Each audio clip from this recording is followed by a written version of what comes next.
Good morning, everyone. Hope you're all having a wonderful day today. Today, we're going to be taking a look at the often requested Burris RT6.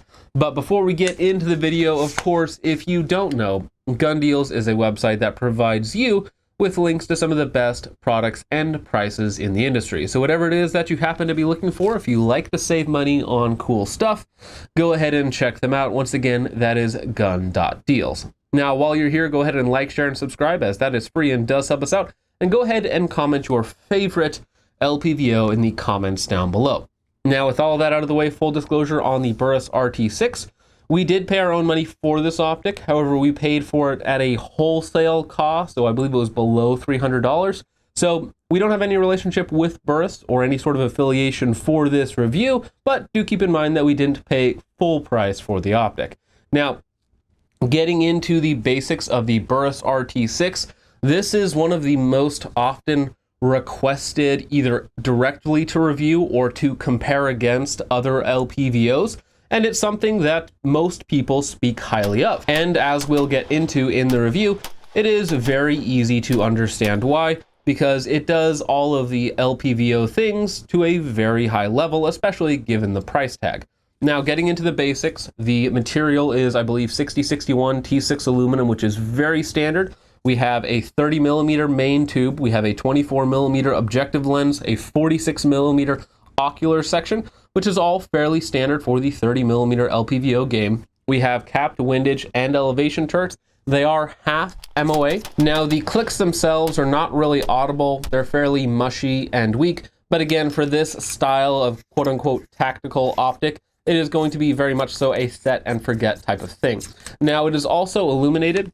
You have 11 different illumination levels and a 2032 battery. On top of that, you also have an offsetting in between each of your illumination settings. That is very helpful because that makes it a lot easier to remember to turn it off so that you don't burn out your battery life.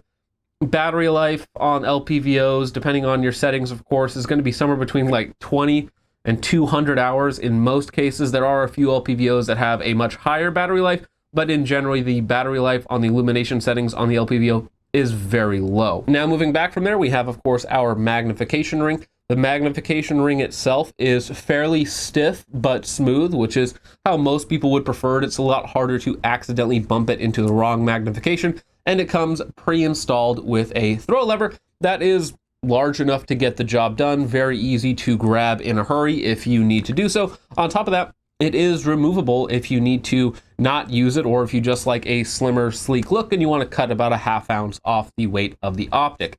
Moving back from there, the last thing that we have is the focus ring, or in this case, the diopter, which is going to focus the reticle for your eyes. Everybody's eyes are a little bit different. Now, the size and weight of the optic is a little bit over 10 inches long, and it comes in at a weight of 17.4 ounces, which is actually very good.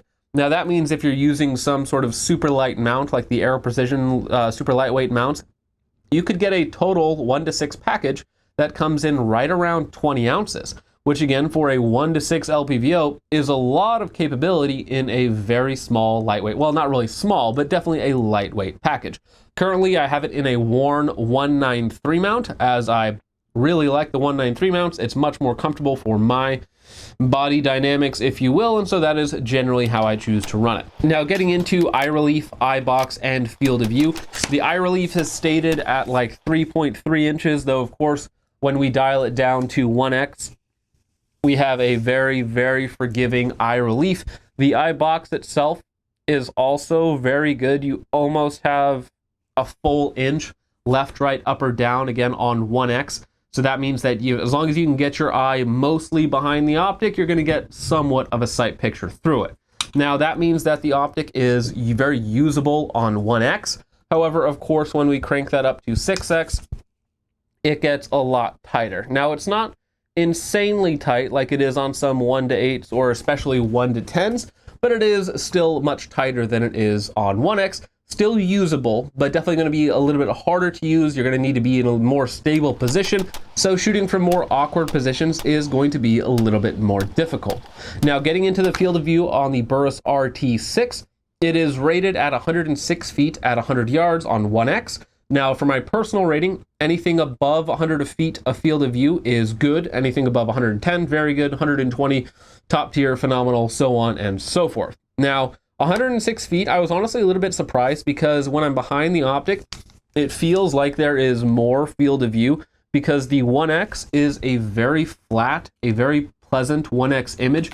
There's not a lot of warping or fisheye going on around the edges like on some other LPVOs that might have a much wider field of view, but the trade-off there is that the 1X image is not as flat. It's a little bit like a GoPro lens, and it's very wide but very fisheye around the edges, so there's a lot more distortion. What you get on the Burris RT6 is, again, a very, very pleasant image. It's very flat. It looks natural. Now, it's still not a perfect 1X image because, of course, you're looking through many panes of glass as opposed to like a red dot or just your naked eyes. So while it is a good 1X representation, and in fact, a very good 1X representation, it's still not quite perfect. And around the edges of the glass, you are going to be getting into a little bit of color shift / distortion. Now, when we get into glass quality overall, this is one of the areas where it's honestly pretty standard with basically every overseas made optic. Anything like the Strike Eagle Gen 2s, anything like the Swamp Fox Arrowheads, and anything really that's made over in that same price category is going to have very similar glass quality to the Burris RT6. Now, the good thing about that is that all of those optics have just fine glass quality, and the Burris RT6 is no different. It's not going to compare with like the Vortex Vipers or anything that has like Japanese or German or USA glass. Those are all going to be much, much better in terms of clarity, brightness, light transmission, all that sort of fun stuff. But again, for the price category and its competition, the glass quality is just fine. Now, when we combine all of those things together, we have decent glass quality, we have good 1X performance, which is very important on an LPVO. We have a pretty lightweight package at 17.4 ounces. It's not too big, it's not too heavy. You have all the features that you want, illuminated reticle, built-in throw lever. All of those things are very nice and what a lot of people like about the optic. The next and last thing to talk about personally is what holds it back from being the top tier budget LPVO in 2022, and that is going to be the reticle. Now, the reticle that they call it the Ballistic 5X, I'm not sure why they call it the Ballistic 5X when it's a 1:6 LPVO, but the reticle itself, while it does have some nice features and it is definitely usable, is just kind of a little bit behind the curve in terms of modern budget LPVOs. Now, getting into the reticle itself, starting with the center section, we have a 1 MOA dot as our aiming point. Personally, a 1 MOA dot is just fine. It's a good blend of speed and precision. And again, this is not a first focal plane reticle. We're also probably not going to be dialing. So you're really only going to be using that dot out to about 300 yards and then using the BDC the rest of the time. On the outside of the dot, we have our horseshoe or donut of death, whatever you want to call it, that is also illuminated. The only parts of the reticle that illuminate are the center dot and the horseshoe. For me personally, that's fine. However, if you're going to be taking shots at 300, 400, 500, 600 yards in sort of dusk or not quite dark conditions, then you would prefer, of course, to have the whole reticle illuminated. Now, getting into the BDC itself, we zero the optic at 100 yards. Then the top of the BDC is going to be 200 yards, the first hash mark 300 yards, 4, 5, and then the bottom is going to be 600 yards. Now, we were actually able to take this optic out to 600 and 700 yards on a 14.7 pencil barrel, one of my NSR Pro upper receivers that I personally sell on my website. And the reticle ran out of information very quickly. There's not really any wind holds built into the reticle. You don't have all that much information. There's not a lot of auto ranging features either. So while the reticle is definitely usable, especially inside of 500 yards, at 6 and of course beyond, because there's no information beyond that, it becomes very difficult to use. So for my 600 and 700 yard shooting, I was using 77 grain atomic ammunition, which is not particularly good ammunition, but it is at least consistent and has a high BC. So at those extended distances, when I literally could not use the reticle whatsoever, I would have to reference off of something in the background and just hold there, as opposed to actually using the information within the reticle.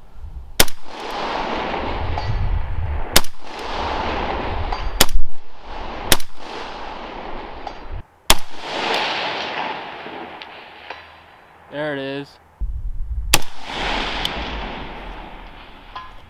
2 in a row.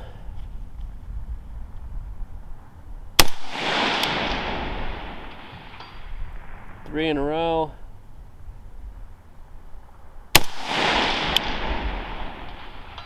4 in a row. By the way, the reticle is out of space now. I'm just Kentucky windaging. I'm finding something in the background to reference the reticle off of.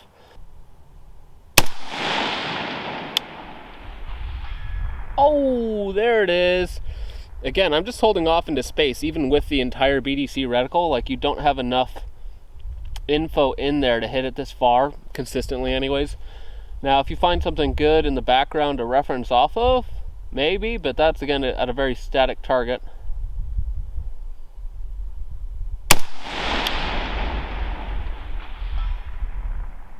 Two in a row.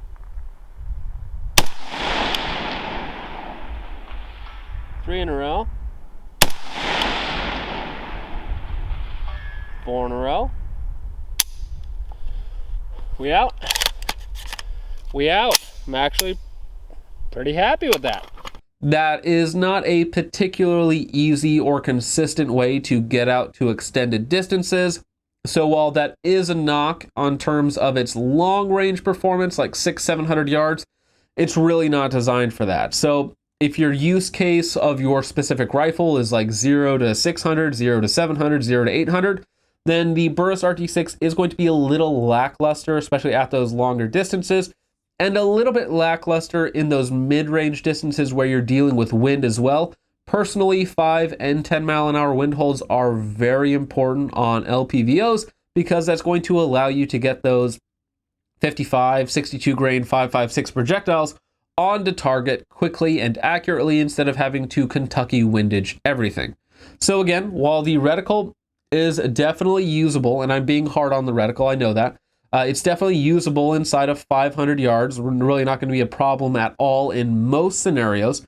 There are just a lot more modern optics in the same price category that give you auto ranging features, wind holds, longer BDCs, so on and so forth, that kind of eclipse the reticle in the Burris RT6. While the overall package that reticle is in for the Burris RT6 is very good, and I definitely know why a lot of people like it, it is held back just a little bit in certain scenarios, again, windy scenarios or long distance scenarios, by the reticle. Now, if Burris came out with the exact same scope and literally just changed the reticle a little bit, I would have very little to complain about here, and it would be a very good buy. As it is still a very good optic, and I really don't have any problems with it. For most people, 99% of people are not taking their LPVOs beyond 600 yards, and very few of them are taking them to 600 yards to begin with. So for most people, if you're getting a good deal on the Burris RT6 or you already have one, you should be very happy with your purchase. It's a very good optic, especially for the money. It has all of the LPVO downsides. It's going to be bigger and heavier than a red dot, but it is going to provide you a ton of versatility, which is why I personally like LPVOs. Now, if you had to ask me today, which one should I buy? A Strike Eagle Gen 2 for like $300 with a mount, a Swamp Fox Arrowhead for about $350 without a mount, or some other budget tier LPVO. Honestly, I would probably still go with the Strike Eagle Gen 2s, either the 1-6 or 1-8 models. For the money, they're very good. They have better reticles. The illumination is a little bit brighter. If I didn't mention, this one doesn't really get daylight bright or even daylight tinted. You can barely see the red, whereas other, again, more modern optics, the Strike Eagle Gen 2s, do have a little bit brighter illumination, not that it matters all that much. So in 2022, it is still a very good option. And again, if you find a good deal on it or already have it, it's a great optic. No reason to get rid of it or to shy away from purchasing one. However, if you find another competitive optic for a better deal, I would probably hop on that one as well. So with all of that out of the way, guys, let me know what you guys think of the Burris RT6. Again, it is a very good LPVO, really only held back by its reticle and only in a few scenarios. Now, with all of that out of the way, guys, thank you once again for watching. I hope you all enjoyed. I will see you in the next one. Peace off.